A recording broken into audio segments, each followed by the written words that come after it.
I am just making notes because today I want to talk about something that I think is an interesting topic, maybe a little sensitive for some people, but I think it's something that we want to think about and we want to be aware of.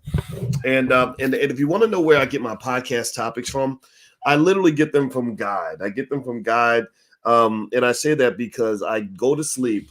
And last night I went and I did something that a 50-year-old man has to be very careful about. And I went and played basketball with our son, who's like 6'7", and our daughter, who's also taller than me. I'm the bonus dad, so they got their biological dad's genetics, but these are my kids, and I love them, and me and their dad work together to give them the best life we possibly can. So we were playing basketball, and and I got home and I was sore and I was tired, but I had a lot of fun, and I went to sleep. Right, I went to sleep. I took a shower and I ate some Chinese food my wife bought, and I went to sleep. And in my while I was sleeping, literally that was like when this topic came to me. And this is how I literally do my podcast every day. I literally go to bed every day not knowing what I'm going to talk about the next day or what's going to happen. And I like it that way because it tells me that it's coming from my soul. It's coming from a higher power. It's coming from my subconscious. It's coming from a metaphysical space. And that's literally how I operate. I think that, us mathematicians and whatnot, my background's in finance and mathematics. Sometimes we think that we can only lean on logic and facts and all this other stuff, and that's important. I think those things are extremely important. Don't get me wrong, but I think with Black people, that melanin you got makes you a little bit special. I think that melanin gives you a little bit of a like an antenna to connect to the world. That's where my shout out to my friends like Red Pill, Blue Pill, and others, and Queen Afua and people like that really help me understand that Black Dot. I love Black Dot. A lot of other folks out here. But anyway, so that's where it's coming from. Do me a favor, shout out what city you're from. I like to see what city you guys are coming from. Hello, Inspirion. How are you? Let's see here. Elijah says, finally caught you live. I met you in Baltimore in 2015. Wow, I remember Baltimore in 2015. I remember Baltimore and I remember 2015.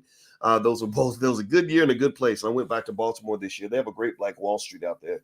And I encourage everybody who's interested to take a look at what they got popping out there in Baltimore. Great city, great people. Not everything in Baltimore is copacetic, but the Black folks in Baltimore are really on it, and I have a lot of respect for that. So anyway, give me a yes or no. I'm going to start with today's conversation with a premise. I see Newport News in Cincinnati and Aiken, South Carolina, and Houston. I see all of y'all in Lawrenceville, Georgia, etc. I want to acknowledge that.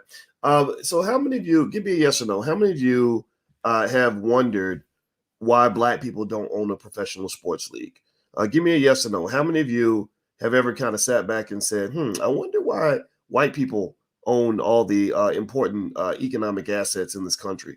How many of you have ever just kind of thought about it and said, maybe we could do better. Maybe we can own more. Maybe we can create more. Maybe we can, have more say in things like sports. And I asked you that question because I asked myself that question a lot. If you think about last night in the book club, which you can check out if you go to boycewatkins.com, the book club, you can join live sessions for free. We've been reading, and going through Black Labor, White Wealth by Dr. Claude Anderson, which you can, by the way, get a copy at powernomics.com. It's called Black Labor, White Wealth. And in Black Labor, White Wealth, Dr. Anderson talks about how Black labor has been the foundation of most of the wealth that exists in America, that literally your labor, your talent, your skill has literally been the thing that has helped people get rich and make money and things like that. And I know Ice Cube has a professional sports league. I'm friends with Ice Cube and the Big Three League. Shout out to the Big Three. I think the Big Three is a good start. But I really find it fascinating, just speaking on Ice Cube, now that I'm thinking about it, I find it fascinating that it seems like he's kind of the only one out there. He's kind of the Lone Ranger on this. And also, I don't know how much of a percentage Ice Cube owns and the Black community owns versus, these other outside investors, things like that. I'm not here to speak on his business. I don't know any of that. But here's the thing. I've always wondered about this because if you look at books like Black Labor, White Wealth, which you can actually find at Dr. Claude Anderson's website, powernomics.com, you'll find that a lot of the economic prowess of the United States was built on black labor and black talent. That black people, without you, without your hard work, without your labor, without your ancestors, America could not be what it is right now, right? And what happens is that America is a country filled with traditions, lots of interesting traditions, and one of those traditions is that America still makes a big chunk of its wealth off the labor of black people. And I think when you talk about professional athletes, you're really talking about people that that do well, they make money, but ultimately we know where the bulk of the wealth and the power come from. And so one of the things I've always talked about is and kind of brought up and thought about is think about people like this guy, Colin Kaepernick, who's a great man, who's a smart man. He's got a great show on Netflix. My wife and I watched every single episode of his Netflix series, and he did a great job telling his story. And I really liked hearing his story. But I really couldn't understand. I'm not gonna lie. This is no shade at all. But this is really a question I have. Is I did not understand the nature of the Colin Kaepernick labor dispute with the NFL. And I refer to it as a labor dispute because that's pretty much what it was. It was a labor dispute where an employee had a fight with his boss because his boss fired him because he took a stand on a personal issue. I'm not saying the NFL was right. I'm not saying the cap was right or wrong. I agree with the issue of police brutality. I don't know if police brutality has gone down since the protest occurred, but still, you can't knock him for trying. I just really didn't understand why, personally, I would be expected, just as a fellow human being, to want to necessarily be involved in one person's labor dispute, right? When they've signed $100 million contract or whatever, and they want to get their money. That isn't something that really inspired me, to be honest with you. I didn't disagree with Kaepernick. I agree police brutality is an issue. I just kind of felt like, well, maybe there's more. Maybe there's more that can be done. So let me kind of break it down for you like this. One of the things that we were talking about the other day on my Instagram page, and you can follow me on Instagram. Follow me at Financial Juneteenth on Instagram because the real Boyce Watkins, my big Instagram page, I think I've been shadow banned because when you talk about a lot of black stuff, they kind of block you and stuff like that. So I haven't been completely banned, but they kind of dim my page, like it's hard to find. So just I have another backup page at Financial Juneteenth, so feel free to follow there. One of the things I was talking to you guys about the other day was how China has been using their economic power to basically colonize Africa. They're going to countries like Uganda and they're saying, hey, you need an airport. And Uganda's like, yeah, we need an airport. And they're like, oh, we'll build you a nice state-of-the-art airport. And we're going to use our engineers. We're going to hire our people to do it. We're not going to teach you how to do it. We're not going to tell you what we did. And we're going to loan you the money to build this airport. And then you're going to be in debt. And if you don't repay the debt, we're going to take your airport. Right? Or we're going to take the airport, right? Whose airport it is up to you to decide how you want to look at that. And a lot of people were offended by this. And the thing is that, again, because you guys know my doctorate's in finance, I understood the whole game from the jump. I understood the whole hustle from the beginning. The whole hustle basically is that China is using their economic power to secure power around the world. They're using their money to go around and basically do what white folks used to do with guns and swords and or not swords. Yeah, I guess guns and swords and cannons.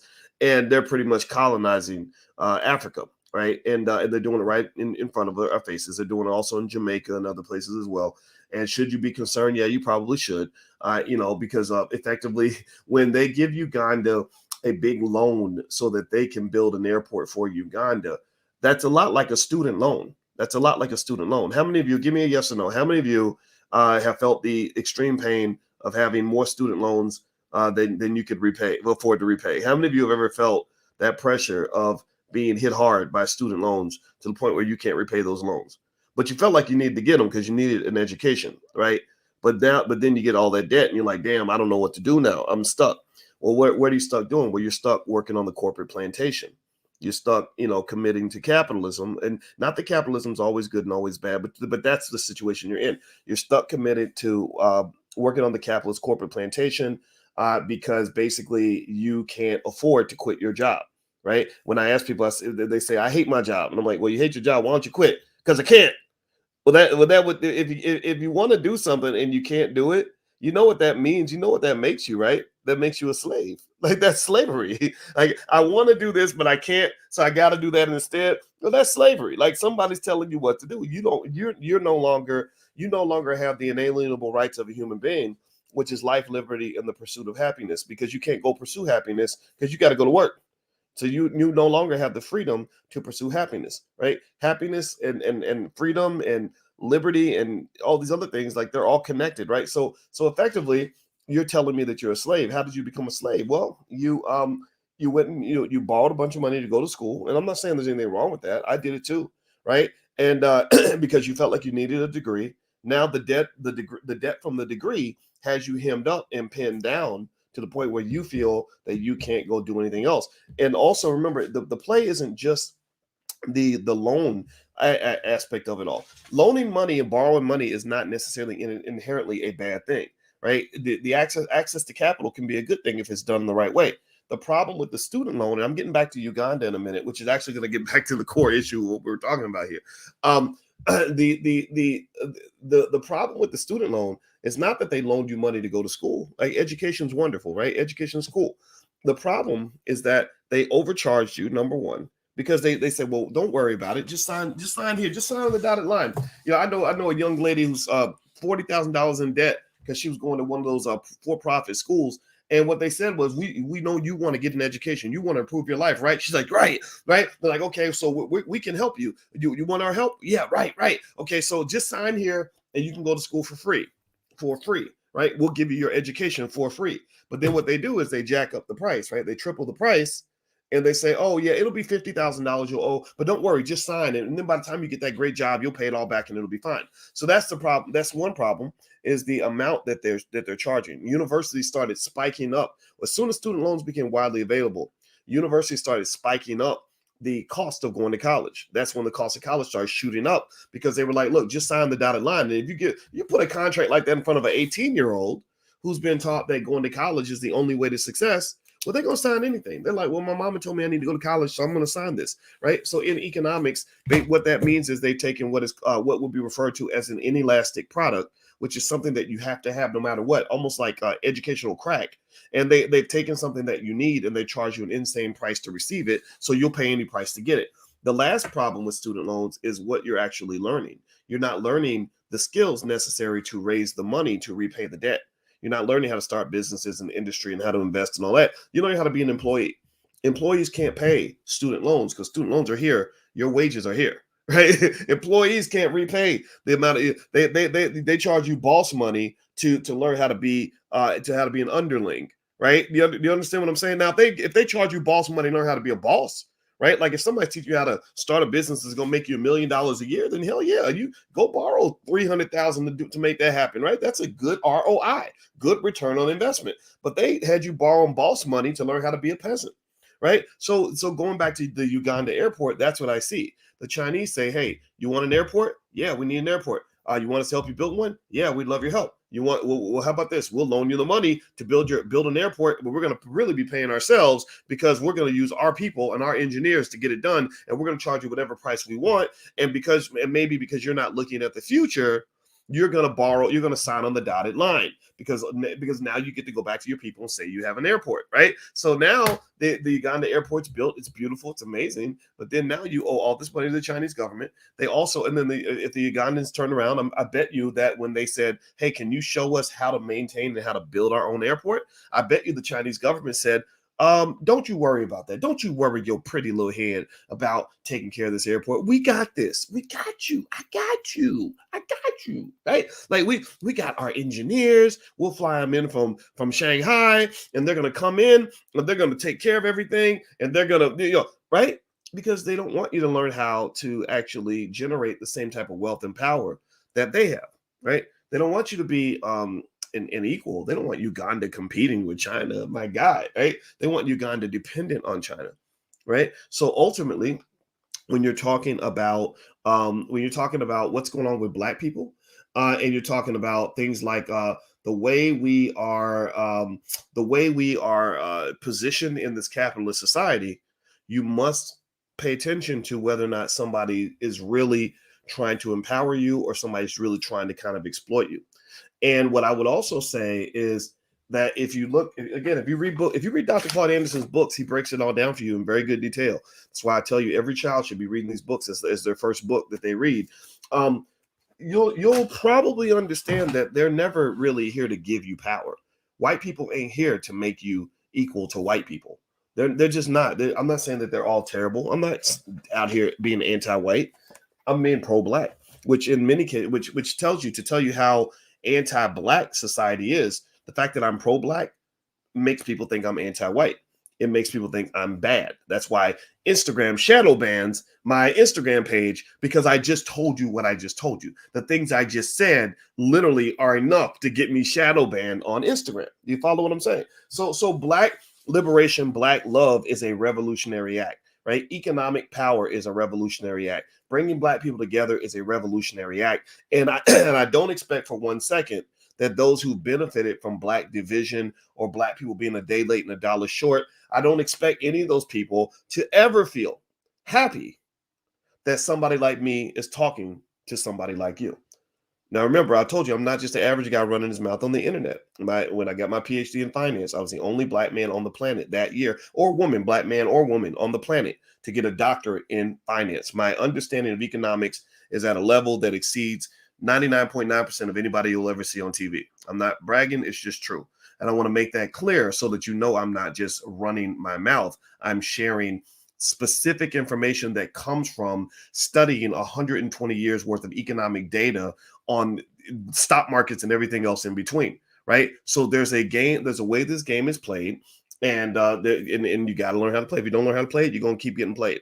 All right. So let me do me a favor, hit the thumbs up button, hit the thumbs up, share, subscribe button. And as I mentioned to you guys, since we've been dealing with the Instagram stuff and all that, I want to stay connected via text. So if you could write this number down, you could, if you want to stay connected with me via text the word Boyce to 31996. Text Boyce to 31996. I'll text you sometimes when I go live. I'll text you stocks that I like. Every now and then, every couple of days, I'll throw out some stocks that I found that I want to invest in. You guys know I'm an expert in the stock market. That's what my dissertation was on, and so it'll be beneficial to you. So feel free to sign up on the list. That way we stay connected. That way, in case they ever do come and shut me down, I'll have a way to get back in touch with you. Okay, we'll be able to stay connected. This is kind of our little grapevine. All right, so hit the thumbs up button. All right, so let's talk specifically about Kaepernick and the NFL. I had to kind of warm it up to kind of really make sure we understand the context of how the economic game is played and how you can avoid being played. So here's the deal.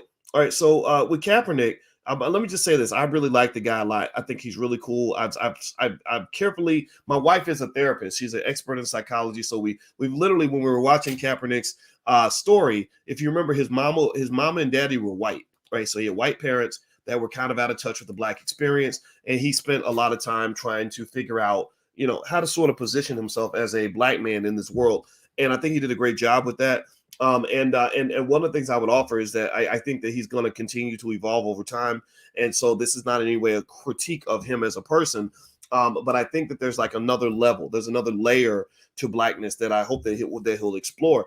And because one of the things I think that's important for us to understand is that being black or supporting black doesn't just mean throwing up the black fist or just saying I'm a Marxist, I'm a communist, because there's a root to that. There's an origin to that. There's a reason why you have a lot of black people that will say anti-capitalism is always racist, and you got to be careful with statements like that, because black people need our business owners. We need wealth. We need some wealth. That doesn't mean we need to be capitalists, but it does mean that we need wealth, and we have to understand that wealth is connected to power. And also screaming and hollering and protesting only does so much. It doesn't mean it doesn't matter. It can be good for getting attention, but there's a point where somebody's got to write a check. In every revolution in the history of all mankind, somebody had to write a check to fight that damn revolution, right? Your celebrities aren't always willing to write the check. I think the community is willing to write the check, but I think also understanding all those dynamics is extremely important in this whole process. So when I saw Colin Kaepernick going through it with the NFL, because he did the righteous thing. He stood up and got on a knee and said, I'm going to keep getting on one knee until we address police brutality. I thought that's great. I love it. It's wonderful. But then I said, okay, this dude's going to get fired.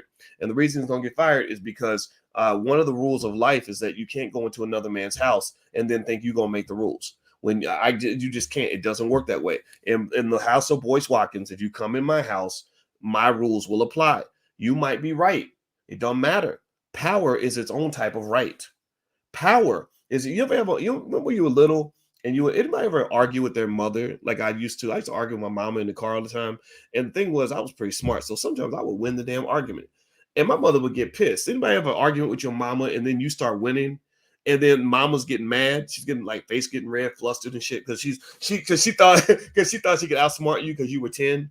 And then you start winning the argument. Well, eventually your mother's and you're like, well, mama, why can't I go to the mall today? And she's like, because I said so. She just ends the argument by saying, because I said so. And that's her way, in my view, of basically saying, I'm through playing this game with you. I gave you the illusion that this was a fair debate. I gave you the illusion that we were equals for a very short period of time. I gave you the illusion that if you win this debate with me and you come with more facts than I have, that I'm going to hear your point of view. But at the end of the day, I make the rules up in this bitch. Period. That's it. I'm the boss. You do what the boss says. I'm not going to argue with you no more. Right. And that's kind of what white folks do to black people.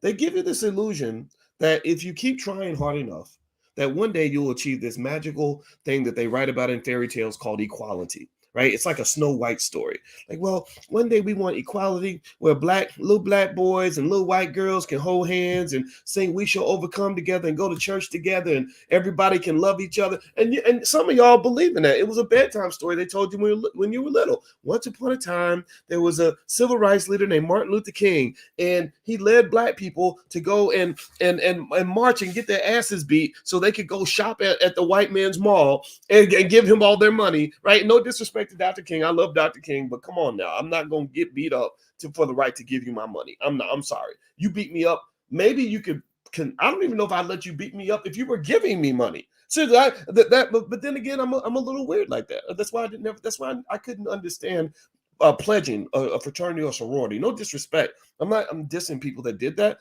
But when they came to me and they said, "Hey, you want to be a Kappa?" I was like, "Sure. I like those. Those are cool canes. I like that red." And I was like, so what I got to do? Well, they're like, okay, first you got to pay us $700. And then for 6 weeks, we get to torture you and beat your ass.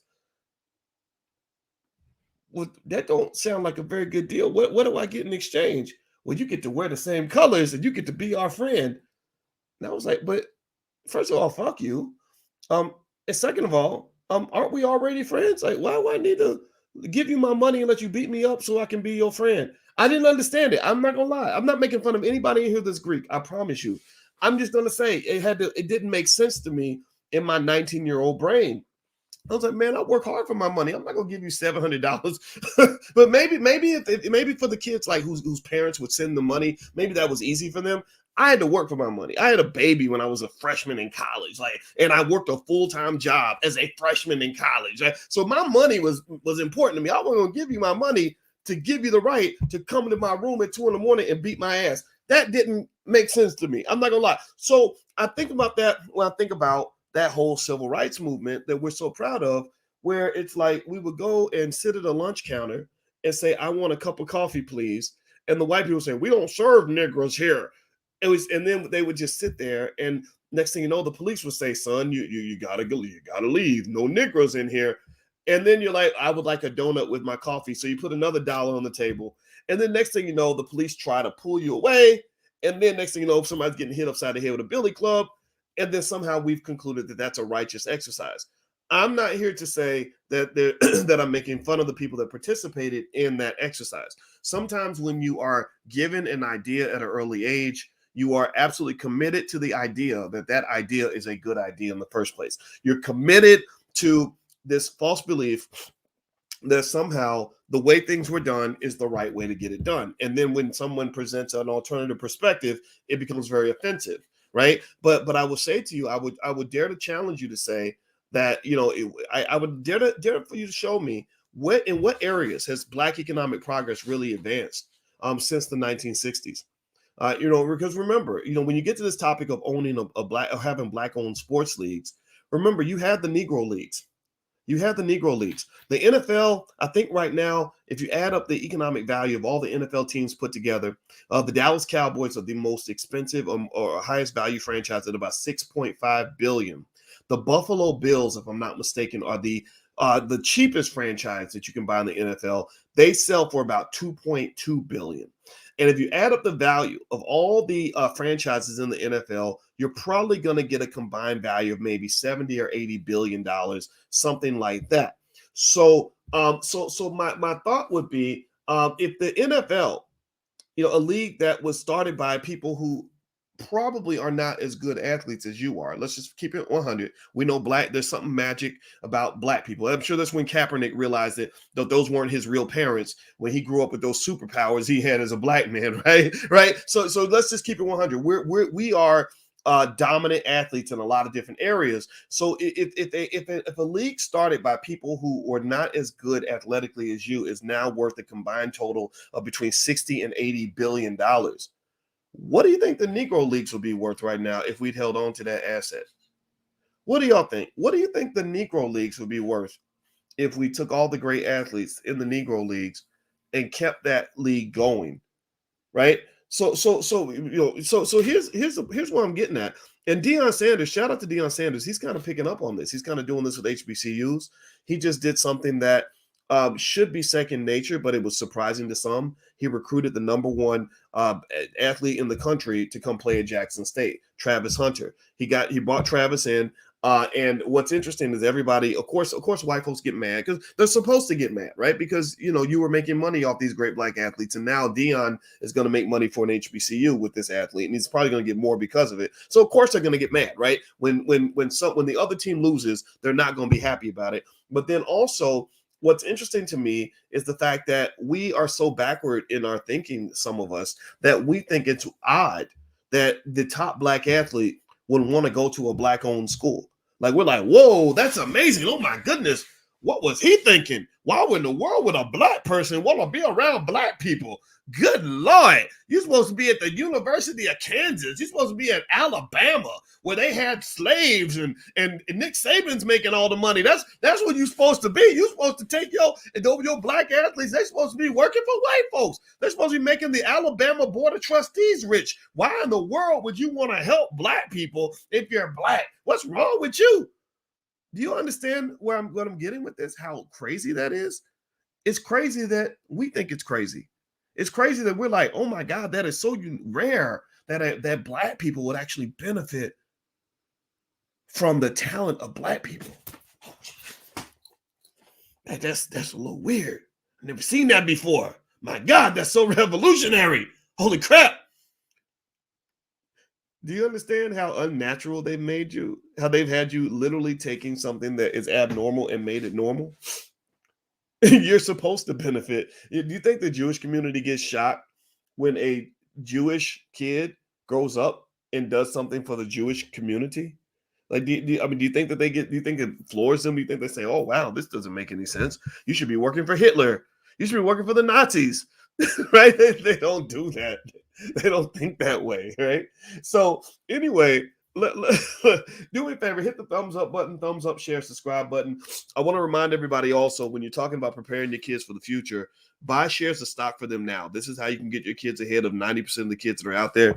And if you're interested, we have a Black business school for children at blackmillionairesoftomorrow.com, or if you just go to boycewatkins.com, you can actually find it on that page. If you're on Instagram, the link is in the bio. So if you want to give your kids a head start, we designed a whole Black business school for kids that is designed on things that I taught at Syracuse University when I was on the faculty there. So feel free to go take a look. And there's a money back guarantee if you're not happy for any reason. So feel free to go to boycewatkins.com and take a look if you're interested in that. All right. So here's what I want to show you guys too, that I just think is really, really just a truly fascinating concept. Okay. So let's talk about the NFL for a minute.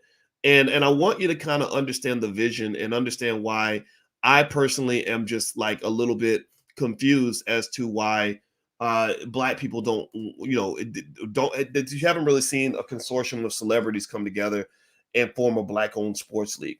I personally will say that one thing about investing that you have to understand is that investing requires vision. Investing requires you to be able to see the future before it gets here. Investing is not done very well by a group of people who are reactive. Reactive people are the people who see what's already happened, or they see what's happening now. The investing is typically best done by people who are proactive. And one of the things that Dr. Claude Anderson writes about in Black Labor, White Wealth, which we were reading last night, is he says that you were trained through white supremacist systems to be very reactive. That one of your problems with Black leadership is that it's very reactive. They say, oh, somebody got shot this week. And then the next thing you know, Black leaders rise out of that and you start protesting over the fact that somebody got shot last week. But if somebody shows up and says, let's figure out a plan so that we can make sure this doesn't happen anymore, well, people get bored. They go back to Instagram. They start looking at booty pics and shade room and just doing like ignorant stuff, right? So ultimately, doing TikTok challenges, right? Like that's not that, because that's not, planning is not fun and it's not interesting to some people. But I'm telling you, and people who are the best investors, who make the most money, who have the most wealth, are people who don't live in the present and they don't live in the past. These are people who live in the future.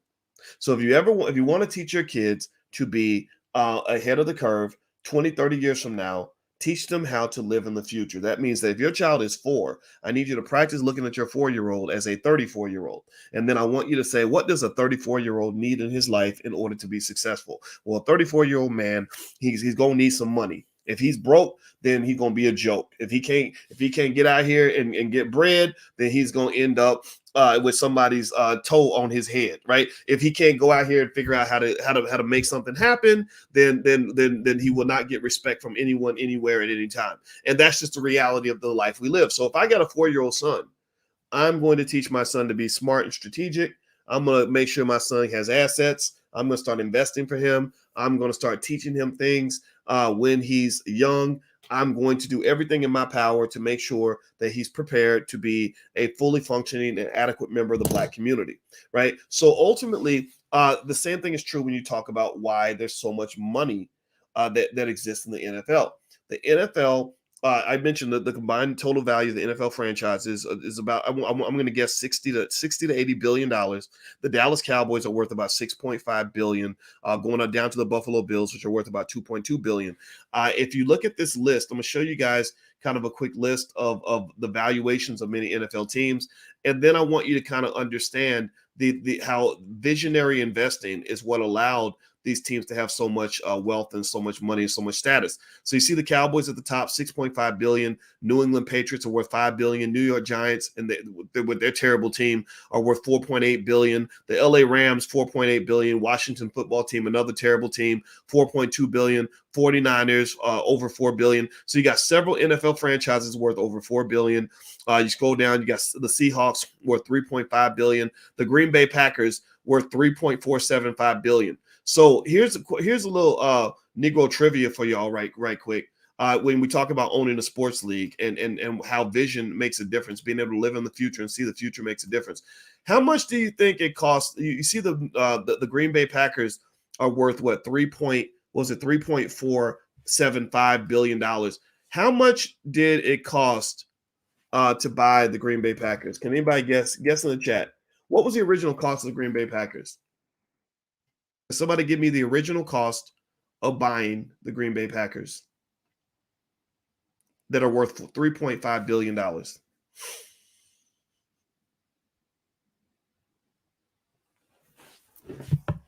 It was $50.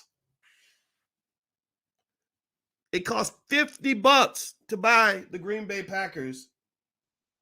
And the Green Bay Packers are now worth $3.5 billion. They bought that shit for $50. In 1919, one generation ago, almost exactly 100 years ago, 102 years ago, not that long ago, 2 generations ago, some of y'all got great-grandparents that were alive in 1919. The Green Bay Packers were purchased for $50, and they're now worth $3.5 billion. Do you understand? You can't even buy these books for $50. This book is about 30. This book's about this is gonna be about another 25. Right there. The cost of these 2 books is what they paid for the Green Bay Packers. $50. And the Packers are now worth $3.5 billion just a couple of generations later. Some of y'all have great-grandparents who were alive when the Packers were purchased. They were purchased around the same time that they burned down Black Wall Street. So we know what we were dealing with. We know about the enemy. We know what our ancestors are fighting through. But then again, they're not burning down your Black Wall Street. They're not necessarily stopping you from, investing and saving your money. I don't think anybody, I mean, sure, there will be challenges. Don't get me wrong. It's not going to be easy. But at the same time, I don't see anybody even trying. Just because, I mean, since when did something being difficult mean you shouldn't try to do it? Right? Since when did having opposition mean you don't fight? Does a football team stop playing offense just because the other team's playing defense? No. You expect the defense. You know that they're going to try to stop you. You know when you pass the ball, they're going to try to intercept it. You know that they're going to try to sack your quarterback. You know that they're going to play dirty. You know that they're going to do everything in their power to try to score on you any chance that they get. You know these things. So why do you act like a little punk every time the white man steps up and says, we don't like that. We don't like what those black people are doing. We want to try to own those assets. And then you start crying. There's no crying in sports. You're not supposed to cry. So crying in competition, you fight back. Let's keep going. Do me a favor, hit the thumbs up button, thumbs up, share, subscribe button. Let's talk a little bit more. All right. So I mentioned to you the values of these NFL franchises. Let me just kind of blow your mind a little bit more. This is for anybody, in terms of how you want to process, the situations with the Kaepernicks and everybody else. And I don't have anything against any of these guys. But I think that when you have celebrities that brag about how many famous people they know, or they say, look at me, I'm taking a picture with Jay-Z and I was hanging out with Kevin Hart last night, I really would like to encourage those individuals and maybe those who are watching to understand that Instagram flexing doesn't count as real progress. Taking a picture with a famous person or taking a selfie where you wearing your chain, your biggest chain, don't nobody care about that. Come on, man, you 40. Seriously, stop it. It's silly. Or talk about how many famous people or Kanye West. I mean, I don't dislike Kanye West. I like Kanye. I talk to him. He's a nice enough guy.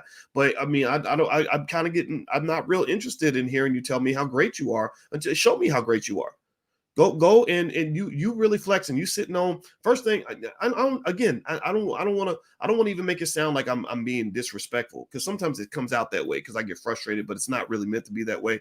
But first thing Kanye told me when we talked was that he was worth $6 billion, and I'm like, whoop de goddamn dude, I don't give a fuck. Like I mean, don't disrespect. I'm not making fun of you. I'm not saying I don't like it. I'm happy for you. I think that's a wonderful thing. But the word "I" is not that important. Like the word "we" is what matters, and my thought is like, okay, come on, like, okay, $6 billion. Wow, that means we could write a check for 100 million and go get some shit done right now. Like seriously, like there's a whole lot of things we can do. You got money, I got PhDs, I got all kinds of the smartest people on the planet. We just put some money in their pocket, they'll come to work tomorrow, they'll be ready to go. But no, it's all a game. It's all silly to me. It's like it's kind of immature in a way. You know, in fact, it's one of those things where it's like, I think that sometimes we think that talking about how great we are is literally the same as actually doing something. And a lot of your rappers, unfortunately, I'm not making fun of Kanye on this at all, because I like Kanye. So I'm going to make that 100% clear. I'm not. This is not a diss. This is not a diss. This is not a diss. But I really kind of just think that we've got to raise the bar a little bit. And it's not just him. It's not just the artists. It's not just the entertainers and the famous people. It's really the community. It's really the community that has to raise the bar in terms of saying, I don't care about that. Like, I don't care. I know you're rich. I know that you're a great, talented artist, but what's next? Show me something. Show me some grown man stuff. Show me something. Show me the Elon Musk in you. Elon Musk built a couple companies, Tesla and SpaceX, that probably employ over 1 million of his people, mostly white people, because Elon Musk is white. So he's probably going to take care of white people first. Show me that's a real flex. Show me the Elon Musk in you, where I can go and point to 300,000 black people that now have jobs because you built industry around the great things that you've accomplished. That to me is what you call flexing. That is real power. That's what power looks like, people. Some of y'all think power comes out of a man's mouth. And you got a lot of fast talking Negroes out here. Fast talking Negroes. And the reason they do it is because that's what you go for. You go for the flash because you think the flash is the same as the substance. Diddy gets online and Diddy says, "Hey, y'all, I'm going to go buy the Carolina Panthers, y'all." It gets 10,000 likes. That means job is done. Like there's nothing else to do now because I made my comment. I threw out an illusion and everybody hit the like button. And now I'm going to go back to doing something different. I'm not going to spend the 10,000 hours of hard work necessary to actually make the illusion become a reality, because why would I create the reality when the illusion is just as good? Right. So ultimately, when you look at this, right, you look at what these individual people did when it came to the purchase price of many of these NFL franchises, and you compare that to the 1.4 trillion that Black people spend every year on just literally godforsaken bullshit. I think that it is one of those things where we kind of have to have that awakening to say we could probably do more than just simply sit around and complain about what white people won't let us do. White people not letting you own an NFL franchise doesn't mean shit to me. I literally do not care that white people are protecting the assets that were created by white people. And if you are silly enough to believe that your only option is to go through the systems they created, then I feel bad for you. I feel like you weren't really taught the things you needed to be taught as a young person to know how to go above and beyond that. So let me just read some more of this so you can kind of know these things in terms of where these empires come from. You look around and you see that white folks have all the money. Some people think they don't know where it comes from. They're like, why do they have all the money? Oh, it's racism. Yeah, it's racism, but specifically, which parts are due to racism and which parts are due to patience and vision necessary to build economic empires? Who in the world told you that you're supposed to be a billionaire by next Tuesday? Who told you you're supposed to get paid by tomorrow? Who told you that building an economic empire takes about 2 weeks of hard work?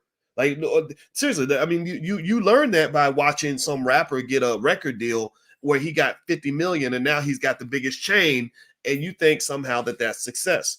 You learn that by watching basketball players get $100 million contracts, right out of college, and you're thinking, man, that's lit, yo. That's how you get the money. That ain't how you get no money. That ain't where real money comes from. That's not where billionaires are built. That ain't where wealth comes from. Wealth does not happen on a basketball court. That it doesn't mean that there isn't some money out there. It doesn't mean that they're not doing well. And some of the athletes, shout out to them. Some of them are very smart people. I've met them, very smart guys. Not dismissing them at all. But if you really want to talk about what it takes to say, be like Jerry Jones and his family and own the Dallas Cowboys, the $6.5 billion franchise, I don't think Jerry Jones was ever that good at rapping or playing basketball or football or any sport in his life. I would say that if you want to understand where those empires come from, you got to go back and read the instruction manual and really look at the architecture that led to the ownership of a franchise that big. Sure, right? White privilege plays a big part in this, without a doubt, without a doubt. But every white man ain't sitting on a $6 billion franchise like a Jerry Jones. Every white man is not, on $300 billion like Elon Musk. There's a blueprint to this. And if all you can do, if every time you think about it, if all you do is you get stopped at the whole, well, they're white and I'm black, that means I can't do it and they can, then you're going to miss 99% of the conversation. There's a whole lot after you finish acknowledging that white men have privilege that black people don't. There's another 10,000 things to be discussed. They go beyond simply saying, well, he's white and that's why I can't do it. The conversation cannot just end with, well, you're white and I'm black and that's it. No, it has to go into, what can I do? What can I accomplish as a black man that will allow me to at least get a piece of this wealth in this country? A.G. Gaston, anybody, think about it like this. When our kids are going to school, this is why you got to take your kids out of these public schools, or at least make sure you supplement their education, because the public schools are ruining your kids. They're teaching them to be white supremacists. It's an indoctrination process. It's not education. It's indoctrination. But anyway, when your kids go to public school, They're learning like all their proper pronouns to use. They're learning that Billy can be a boy on Tuesday and a girl, the following Tuesday if he decides to identify as a girl. They're learning that George Washington and Abraham Lincoln were these wonderful men who freed the slaves and gave black people all these wonderful opportunities. They're learning all about European history. They're learning all these things. And then when they get to black people, they learn a little bit about the civil rights movement and maybe, we used to be slaves, but now things are better, right? They learn silly things, right? But how many of your kids go to school and learn about A.G. Gaston? How many of your kids how many of y'all know? How many of y'all know? Give me a yes or no in the chat. Let's be honest. Moment of honesty. How many of y'all know who A.G. Gaston is? Can anybody tell me who A.G. Gaston is? Yes or no? Do you know who A.G. Gaston is? A.G. Gaston was a black man who in the 1930s and 1940s was able to amass tens of millions of dollars in wealth. Tens of millions of dollars in wealth in the middle of like super Jim Crow, deep South Jim Crow. Some shit y'all can't even imagine in terms of how bad the racism was. A.G. Gaston was very, very wealthy. And he created businesses and companies and employed his people. A.G. Gaston could not throw a football. He could not dribble a basketball. He didn't go out and bust a rap or sing a song. He wasn't twerking for nobody. But he learned how to build wealth. He learned how to build economic opportunities and real power for his people. When Dr. King would get locked up, they would call A.G. Gaston, who could write a check to bail everybody out. Because I told you, the revolution needs somebody to write checks. So so I humbly submit to Colin Kaepernick, bro, look, when you're talking about like you hate capitalism and you're a pure Marxist, I understand, I get it. Marxism has a lot of great critiques of capitalism. I've read the ideas of Karl Marx extensively, and I don't disagree with a lot of it. I think a lot of those ideas are good. But at the end of the day, somebody's got to be a grown-ass man to write a check. If you don't have somebody in the room that can write a check for the revolution is going to fail. You cannot have a revolution if somebody ain't ready to write the check, because all the revolutionaries going to have to go to work for the capitalists on Monday so they can only protest on the weekends because they got to go to work on Monday because they got to go pay the bills. Because when baby need a new pair of shoes, he don't want to hear that he got to go to school barefoot because you was out fighting the power, trying to be a Marxist. He ain't trying to hear that. Somebody's got to write a check, and Colin gets it. Colin Kaepernick gets it. That's where that multi-million-dollar deal with Nike comes from. God bless him for that multi-million-dollar book deal. So as much as we might say capitalism's evil and bad, come on now. That Nike is a capitalist organization, Colin. Nike's a little capitalist. But see, here's the thing though.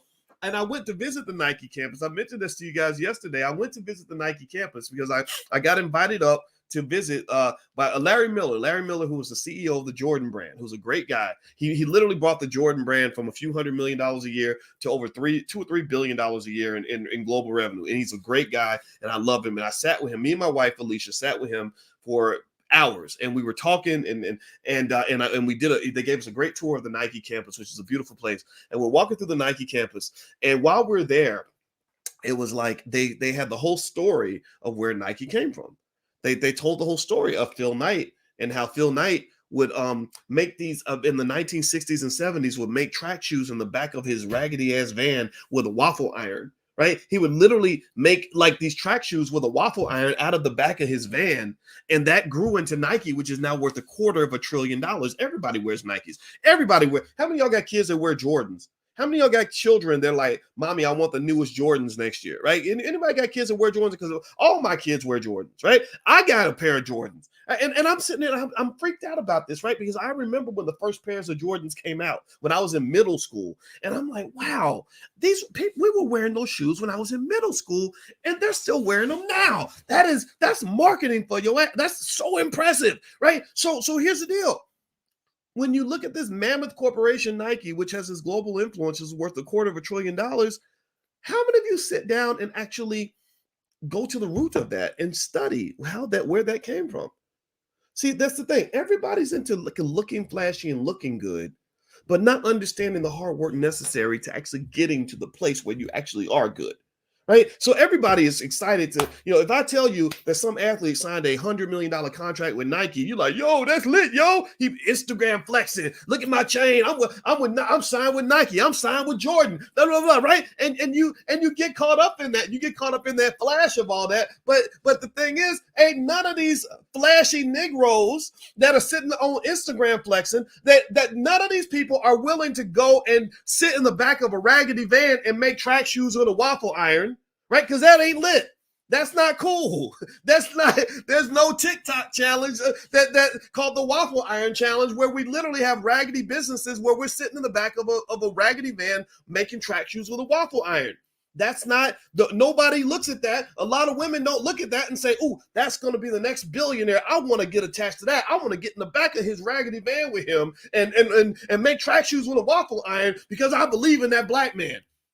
No, you want that flashy dude who's running around talking about how he's the greatest this and I'm the greatest that, and look at my Bentley, look at my Benz, look at my, that's what you want. That's what people see. That's what people adore. But you don't have any interest in the origin story.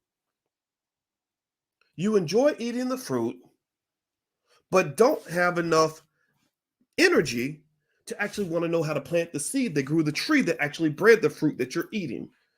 Because the fruit is sweet. Planting the tree, that's boring. That's for suckers. That's lame. That's not interesting to me.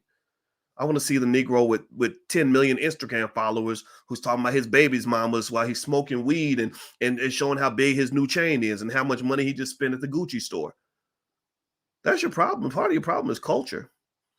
You're not, the people you honor might not be the same people I honor. Seriously, I'm just going to be honest with you. You honor the flashy rappers. Rick Ross. Look at Rick Ross. Rick Ross is the man. I don't care about it. None of that matters to me. It just doesn't. It just doesn't. Because you know who I'm really honoring? I'm honoring that dude who's sitting there with that raggedy ass business, who's hustling like there is no tomorrow, who's treating his $10 a month entity like it's the next Fortune 500 company. That's the guy I'm looking at. That's the guy where I'm saying, okay, keep hustling like that. One day you're going to be bigger than all these people and you're going to own it. It's going to be yours. You're not going to get it through a record deal. You're not going to get it through an NBA contract. You're not going to get it because you went and kissed a white man's ass. You're going to get it because you had a vision and you invested in that vision and you took that raggedy ass shit that you're loving like the ugly baby in the nursery, right? You're the parent of the ugliest baby in the nursery, but you loving that baby like that baby is special and that baby's going to grow up one day and pay you tremendous dividends that these Negroes will never ever understand. So investors, wealthy people, the billionaires and multimillionaires and wealthy, powerful people, the people that run the trillion-dollar companies are the people that had the vision. They were the people who saw something beautiful when everybody else saw something raggedy. It was the people that saw greatness when everybody else saw struggle. It was the people that were willing to put out the discipline necessary to plant a seed and water that little seed every day and make it grow. And that has to be instilled in your culture. That's the difference, in my view, between people in the B1 space versus the rest of the world. The rest of the world is into the flashy. They will always celebrate the guy who got the $100 million deal with the NBA team more than they celebrate the guy who said, I started a sports league and I'm dedicating 80 hours a week to making this thing go. They don't celebrate that. But here's what you got to understand. That's where the NFL comes from. Do you think that the founders of the NFL were the littest, richest, most elite people in the white community? Do you think that the people who bought the Green Bay Packers for $50? Do you think that they were rolling in dough? Do you think they was the 1920s equivalent of Instagram flexing? No, they were the people that put their head down and said, okay, if we work hard at this, maybe we can build something. Maybe it'll be something one day. So now the Green Bay Packers are worth $3.5 billion. Let's talk about some other teams that are out here. Do me a favor, hit the thumbs up button, thumbs up, share, subscribe button. And also feel free to go to boycewatkins.com if you'd like to take a look at some of the stuff that we have. I have a new book coming out in March called The 10 Commandments of Black Economic Power. And I just want to mention it to you guys. And I'll at some point, maybe in February, those of you that subscribe, I can give you access to advanced copies if that's of interest to you. All right, so let me read. Let's see. The Arizona Cardinals were purchased for the princely sum of about $50,000 in 1932 They are currently worth, what are the Arizona Cardinals worth? The Arizona Cardinals are currently worth $2.6 billion.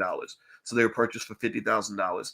Um, let's see. Let's find another team. The Buffalo Bills were bought. The last time the Bills were sold, they were purchased for $25,000. The Bills are now worth about $2.2 billion. The Chicago Bears were purchased for $100. The Bears right now are worth, let me see, are worth $4 billion. So the Bears were bought for $100. They're now worth $4 billion. Let's see. Let's keep going. Let's find a couple more. Let's see. The Kansas City Chiefs, Patrick Mahomes' team, were bought in 1960, the last time they were sold, for $25,000. And I think the Chiefs, I imagine the Chiefs are worth quite a bit. They're a pretty good team anyway. The Chiefs are now worth $2.9 billion. Let me do a couple. This is really actually quite interesting. The New York Giants were purchased for $500, and the Giants are now worth about $4.8 billion. They're the third most valuable franchise in the NFL. So that's where wealth comes from, people. Wealth does not grow overnight. The billionaires that have all the power, the people that were telling Colin Kaepernick either stand your ass up and play, or get your ass out of here. The people that had that power, that they had that power because the power was transferred to them by their parents and grandparents who planted a seed in the past, right? So my point is to say that in order for your children and grandchildren to have that level of power, you got to be the ones to plant that seed. If you plant that seed for them, then a couple generations from now, they'll have that power that Kaepernick can only dream of at this point. But that also requires, I think, when you talk about things like sports, things that Black people are extremely good at, we have to be the owners of a sports league.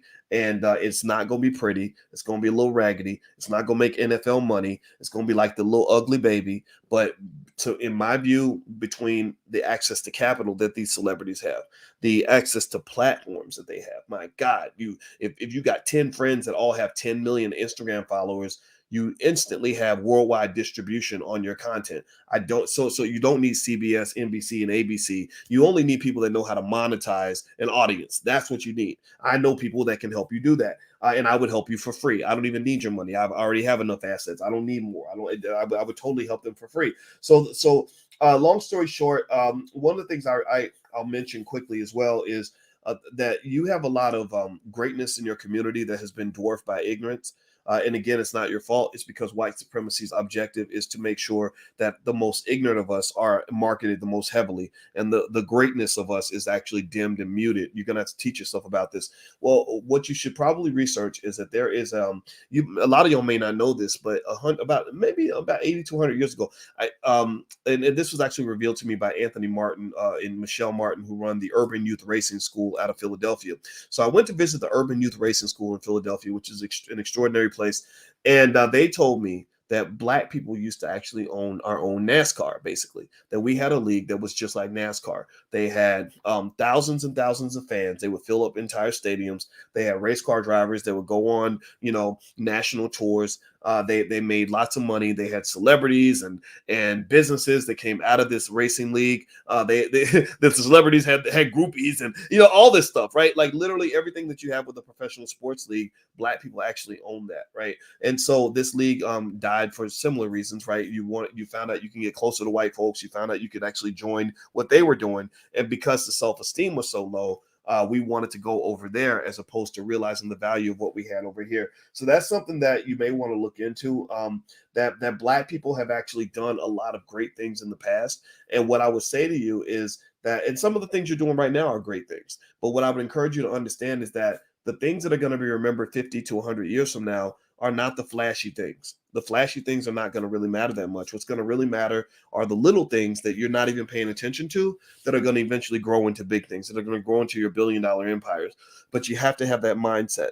Wealth builders are visionaries. If you cannot see the future, if your ability to see the future is dwarfed by what you're seeing in the here and now, then you'll never be able to build any wealth, because wealth is not something that is created in the here and now. It is when you plant a seed and you prepare for the future. Those who prepare for the future tend to have the most wealth. So make sure that you're always forward thinking and proactive and not backward thinking and reactive, because we have a lot of backward thinking people out here, because backward thinking is heavily promoted in our community because they want you to stay broke. They want you to stay struggling. They want you to stay at the bottom. But that's their job. That's what a white supremacist does. They're going to protect their system. But what I want you to do is create your own system. Okay. So I hope that you're hearing what I'm saying. I hope it was taken in the right spirit. I spoke about Colin Kaepernick, and not because I'm picking on him. I like the guy a lot. If we ever talked, I'm sure we'd have a great conversation because I respect him.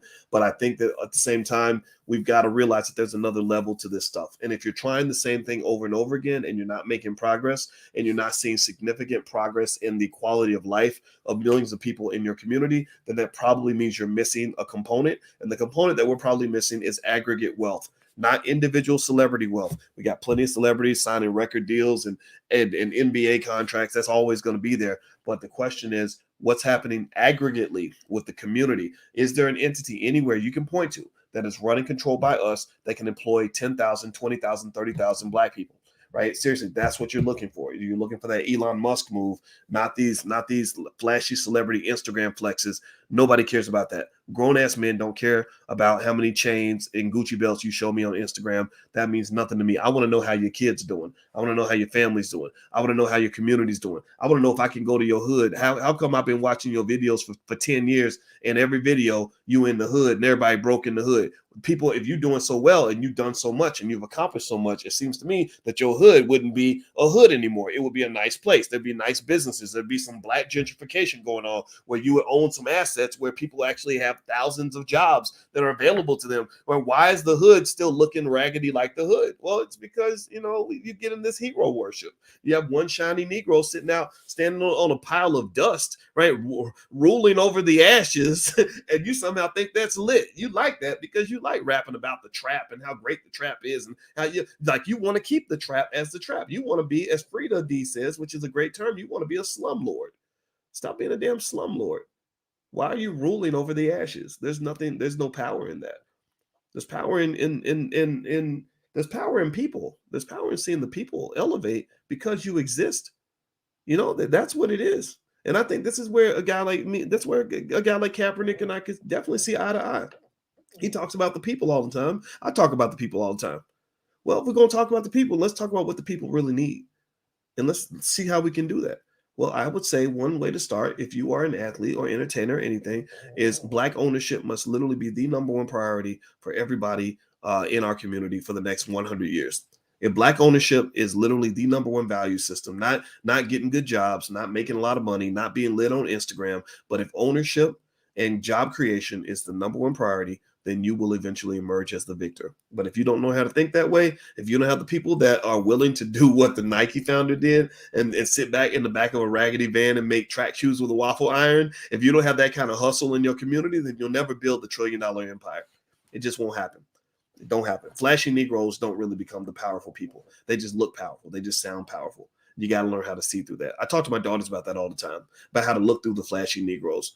Never ever think that a man's doing well just because he shows you how much money he's wasted and how many consumer items he's buying. That's not power. Power comes from intelligence. Power comes from having a plan. Power comes from ownership. Power comes from investing. That's real power. So anyway, I'm going to go, guys. That's my 2 cents. I hope that it was taken in the spirit it was intended. I believe in us, and this is what led me to have this conversation. God told me to do it, so I'm not going to not listen to God when it comes to talking to y'all. It just literally came to me last night, and that's what I wanted to discuss. All right, guys, just a quick warning. I've heard that some people come into my chat sometimes, and they pretend to be me, and they invite you to join like a WhatsApp group or they DM you and all that. That ain't me. I'm not I don't get out and DM nobody. I'm too busy. I'm not inviting you to a WhatsApp group. So if you see that, then please report that person, because some of these people are scammers from other countries and they're getting actual money out of people. So I want you to be safe. So if you see any of that activity occurring, please report that person. Also, if everybody could give me a yes in the chat, if you could just take this video and share it maybe on your social media, that would really help us a lot. So if you could agree to do that for us, I would appreciate that very much. So feel free to go to boycewatkins.com. There's a lot of good stuff up there. If you're on Instagram, hit the link in the bio, and I'll be back again soon. God bless you guys. Take care, and I hope you have a wonderful day. I'll talk to you soon. Peace.